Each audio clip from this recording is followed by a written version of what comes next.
Hello, everybody. My name is Mel the Money Coach. Thank you so much for tuning in to another episode on my channel called Mel the Money Coach, where we go through all things related to finances and how you can improve your financial literacy and hone your skills like budgeting, saving, and investing. We are doing a deep dive into the world of savings. And I don't know about you, but I intellectually know that I need to save, but it gets to be a little challenging when we actually go to execute it.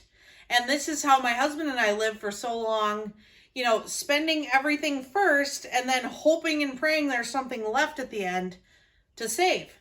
Now, when you flip that mindset, and especially when you're out of debt, and you pay yourself first instead of paying everybody else first, that's really how you get to save more, is, all these... you can get super fancy with it with all the different accounts and all those things, but really that mindset shift is really the most important part.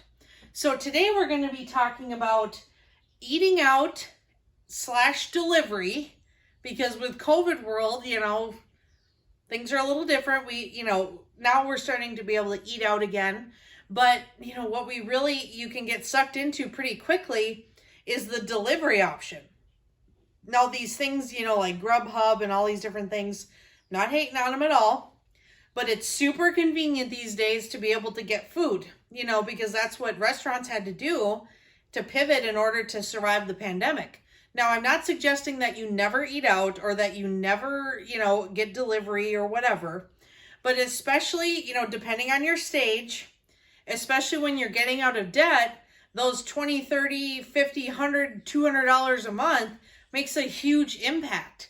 Now, I've sat down with clients before, and once we start going through the numbers, we've realized, holy cow, they're spending like $1,000 a month on eating out. It's like, wow. $1,000 a month is fully funding 2 people's Roth IRAs. That is a lot of money. Now, I'm not, if you don't spend quite $1,000, but you're still spending $100, $200, $300, just think about if you ate out, or if you ate at home, packed your lunch, made your own coffee, different thing, that type of thing, even for a short period of time, how much further you could get in your financial goals and how much quicker you could get to your goal. So I would challenge you, try a no eating out month where you eat out of the freezer or eat out of your pantry. Use those cans of black beans you've been shuffling around in the back of your pantry for the last 6 months. Just eat the beans. Eat the beans. I'm telling you, you'll survive. It'll be fine. So, and especially like coffee. And I really struggled with this. I'm a nurse practitioner. I've worked night shift for 10 years. And boy, before you realize it, when you go get coffee every single shift, and then, of course, you hit that slump at 2 a.m., 3 a.m., 4 a.m., and you go get more coffee. Well, geez, if you're buying coffee twice a shift for a long period of time, that really adds up.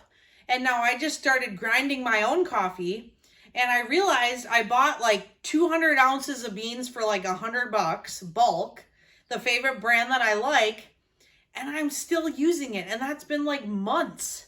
I mean, $100 bought like, hundreds and hundreds of cups of coffee.